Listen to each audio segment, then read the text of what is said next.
Hey guys, Robert and Ingrid here, and we're going to be seeing Guardians of the Galaxy Volume 3 tonight. But beforehand, we're going to have a marathon going through the two movies and the holiday special. This is the only one of the Marvel movies that's had the same director and everything involved in the entire production.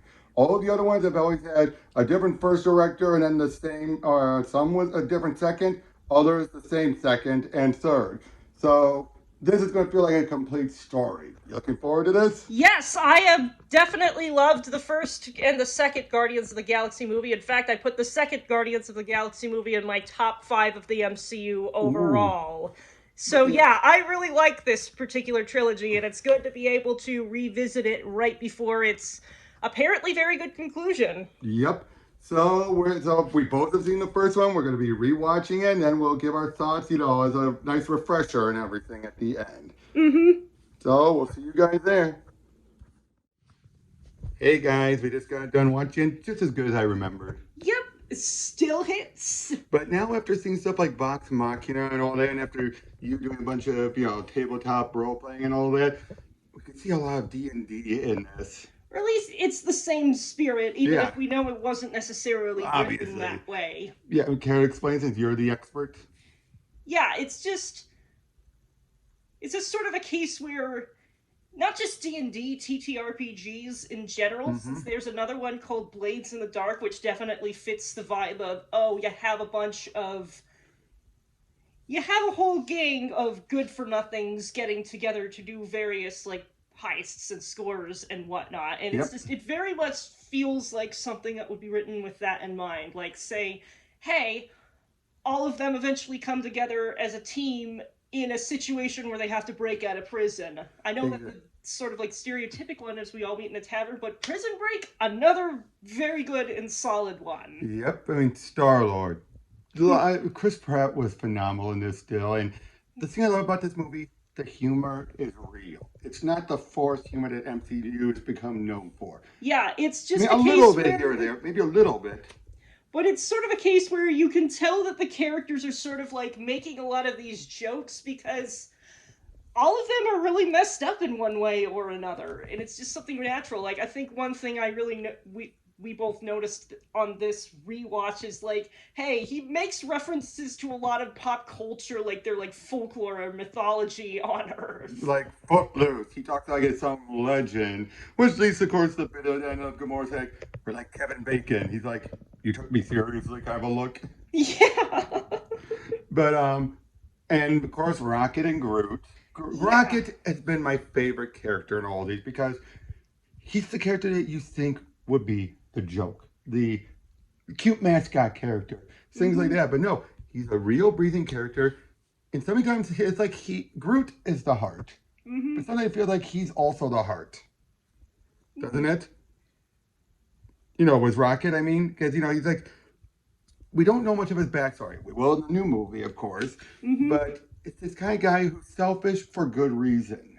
Where it's just he was basically treated as little more than he was a quite literal lab rat, a tool. It's just and now he just has to deal with the fact that he was basically made sentient on somebody else's whim. And do you really think that's going to set you up for having a very good view of the world? No! How he acts is completely understandable. Especially when he yelled at Drax, like, oh, boo-hoo, my wife and child died. I am Groot. I don't care if it's mean. It's real. So I was like, he's right. It's we all have dead people. We all have to deal with loss in some way or another. You don't get everyone killed along the way.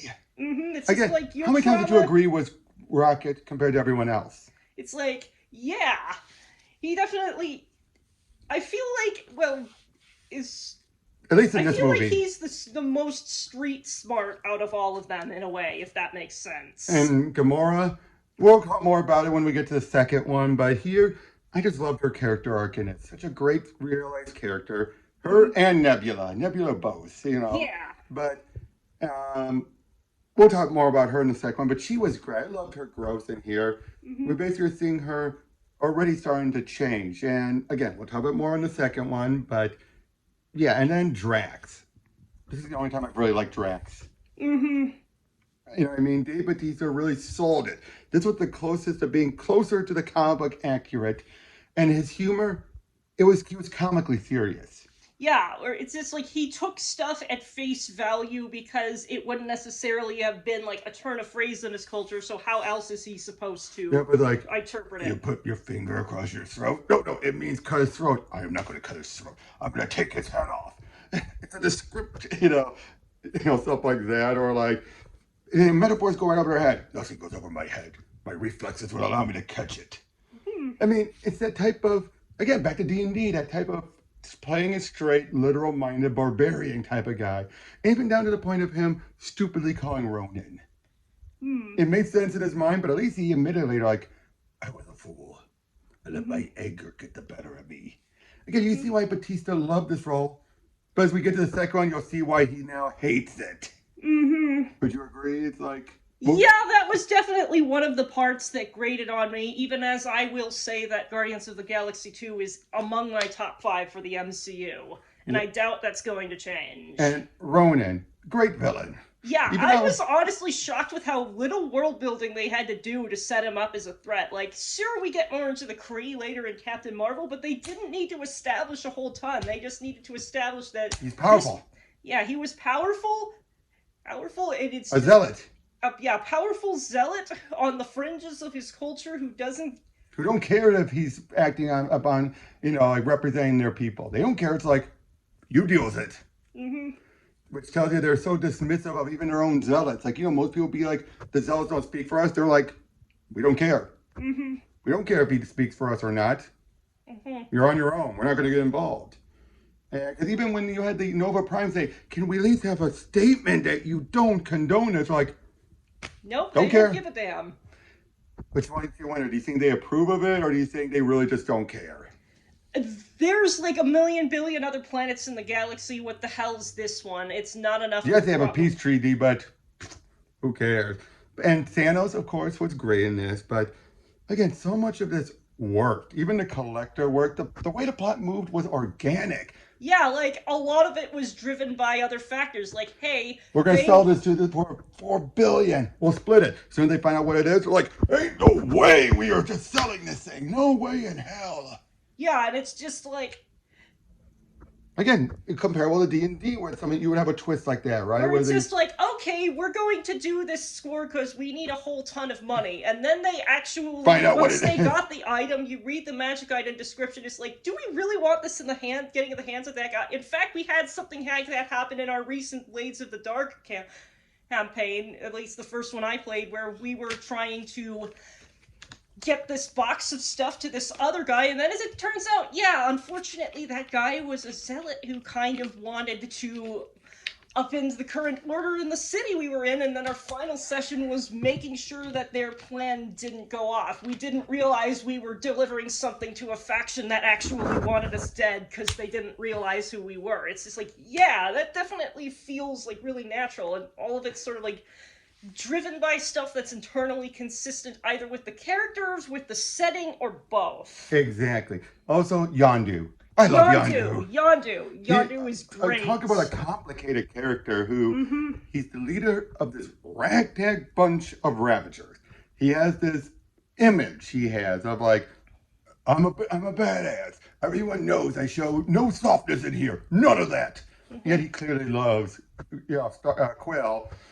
But he loves and doesn't love him enough that he's going to damage his reputation to the point where, yeah, he probably would have killed him if he needed to. He'll give him a million ways out of a situation, though. Would you agree with that? It's like... Yeah, it's just like, there's some stuff where, yeah, he really realistically should have caught that, but it's sort of a case of he gives a plausible deniability out to Star-Lord. Exactly, and it's basically the case of, like, he'd kill him, it's like, I've raised you and well enough, boy, that I'm giving you all these ways out. And if you're too dumb enough not to take it, you deserve to die. That's probably what goes in his mind, right? Like, I've raised him well enough. If he can't do it, then he deserves to die at this point. Because I think he would have if needs be, right? If there was no other way out, if Peter wasn't quick enough. Yeah, I mean, it's brutal out there. Like I say, Knowing about the second movie, rewatching that opening sequence. That opening sequence just absolutely hit through the heart like Once a you see ton the of second bricks. one. Where it's just like there is so much context there. It's just like, I mean, we've seen the first, and even on its own, the first one works. But then once you've seen the second one, you're like, anything that manages to hit even harder in hindsight, you know that's good writing. It is. And yeah, again, the action, the effects, the acting, this was Marvel at its best. And too bad they overreacted to those tweet things and got rid of James Gunn, because he probably would have taken them into a better direction than they are currently. Yeah, where it sort of feels more like more content for the content mill rather than a lot of stuff that's really sincere. And he's the kind of guy who, he will stay as comic accurate as need be if the story requires it. He will make changes if need be, if the story requires it. Mm-hmm. Does that make sense? Yeah, where it's just like, if the best adaptations aren't necessarily like rigid one-to-one, it's sort of like the equivalent of an equivalent skill to localization, where you can't necessarily get all of the literal words because there's, say, a lot of context a comic reader will have that a just moviegoer won't have, and just finding a way to have something that has a similar impact. Like Drax. No, he's not from human, because you couldn't really. In the comics, he's a human father. His wife and family got killed by Thanos, and they got resurrected by Kronos, the Titan of Titans, and was basically with the task of killing Thanos to avenge his family. That's a bit complicated when you add the humanity side. So just having it be instead, Ronan killed his family, then he wanted to, and so he wanted revenge on them. And then he soon realized Ronan was just a puppet acting on Thanos' quest. I want Thanos dead. Simple. Plain and simple. And yep, you don't have to do it, much effort with it, but it gets to the same conclusion. So long as you keep Drax being the way he was. Like I said, when we get to the next one, we got words to say. We've got words. Yeah, there's definitely one of the points where I would just kind of plug my ears and go la la la. I'll say it this way, and I'll probably say this again in the next video. He went from, it's the reversal of Grog from Vox Machina. Mm-hmm. He went from comically serious to a moron. Mm-hmm. A strong guy that says dumb stuff. Mm-hmm. Grog did the opposite in Vox Machina. Wouldn't you agree? Yes. He went from strong guy who says dumb stuff to mostly comic serious, but not too much comic serious. Like, his change was not as drastic as what Drax goes through in the other direction. Uh-huh. But still similar, paralleled, wouldn't you say? Mm-hmm. But we'll see more about that when we get to that one. So, that's all we got to say on this one. See you on the next one.